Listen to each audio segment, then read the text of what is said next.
You are looking at Julian's pronunciation guide, where we look at how to pronounce better some of the most mispronounced words in the world, like this other curious word. But how do you say what you're looking for today?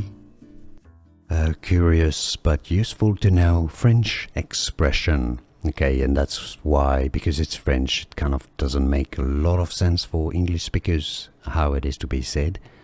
Vis-a-vis is how the French would say it, so rather similarly in English.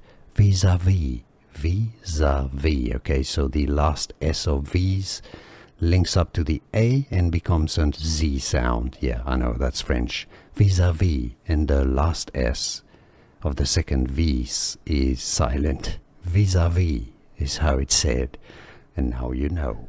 Here are more videos on how to pronounce more confusing words and names too many mispronounced. Like this video if you found it useful. I appreciate your support. I'll see you soon, and thanks for watching.